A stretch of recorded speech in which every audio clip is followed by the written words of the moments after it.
Back to Godhead. Prabhupada. Srila Prabhupada speaks out in the Tuileries Gardens. Back to Godhead. August 1982. A stroll through the Tuileries Gardens. The following conversation between His Divine Grace A.C. Bhaktivedanta Swami Prabhupada and some of his disciples took place in June 1974 during an early morning walk in the Tuileries Gardens in Paris.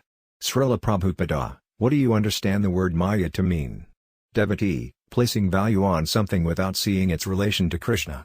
Srila Prabhupada, yes.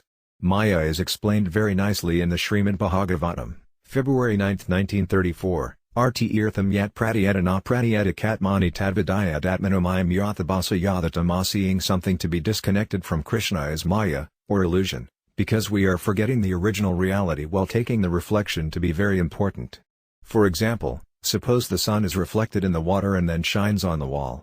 If we take the light on the wall to be very important and forget the sun, the original reality, that is Maya. Srila Prabhupada points to some nearby buildings. These buildings were constructed without any thought of Krishna. But people regarded them with great enthusiasm. Now all that remains are relics. So, the energy expended for manufacturing these buildings is Maya, and the enthusiasm people now have for visiting these relics, that is also Maya. All these things are expansions of Maya, illusion. Devotee, Parisians might complain that you don't appreciate the architectural skill that went into. Srila Prabhupada, no, we appreciate very much the intelligence of the architect, but if you forget Krishna while constructing a big building, then it is Maya. Otherwise, it is reality. If the people of Paris would have installed the deity of Krishna in these buildings, how nice that would have been. People chanting, dancing, and taking prasadam, food offered to Krishna, every day. Then there would have been no Maya. These big buildings should have been places for people to worship Krishna, but instead they're worshipping bones, some dead bones. Devotee, people must be taught that everything belongs to Krishna. Srila Prabhupada, it is a fact that everything belongs to Krishna. Why do they not understand? Devotee, when we say, everything belongs to Krishna, they say, we don't know Krishna. Srila Prabhupada, that is nonsense. You may not know that everything belongs to Krishna. But you know that it belongs to somebody besides you.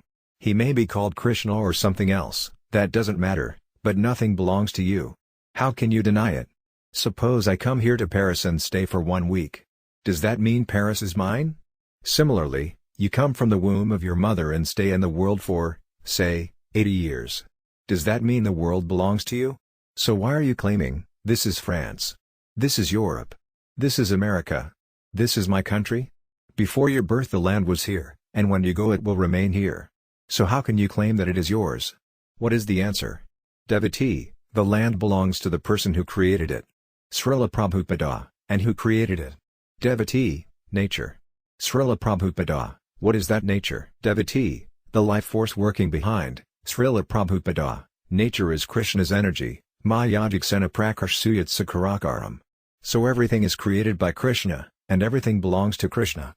Devotee, Srila Prabhupada, the scriptures teach that we are actually tiny spirit souls, 1/10,000th the tip of a hair, and yet we become so puffed up that we think, I'm God or I am the controller of the material nature. How is this illusion possible? Srila Prabhupada, because you are in the bodily concept of life. You do not know that you are a tiny spirit soul, a particle of consciousness. You are thinking, I am this big fatty body, just as a dog is thinking, I am a strong bulldog. It is the same illusion. Devotee, but the materialist will insist that he is acting independently of God. Srila Prabhupada, how is he independent of God? Napoleon wanted to finish his task, to conquer Europe, but he was kicked out of his position. Such a strong person, but he was not allowed to finish the task. How could he think that he was independent of God? That is foolishness.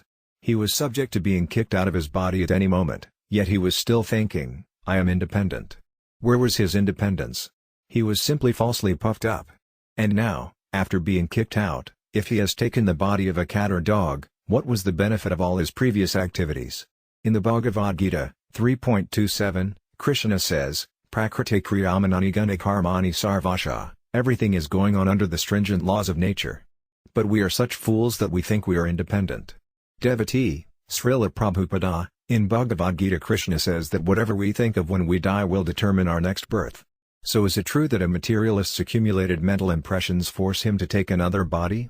Srila Prabhupada, yes. Devotee, and a devotee doesn't accumulate any mental impressions? Srila Prabhupada, no.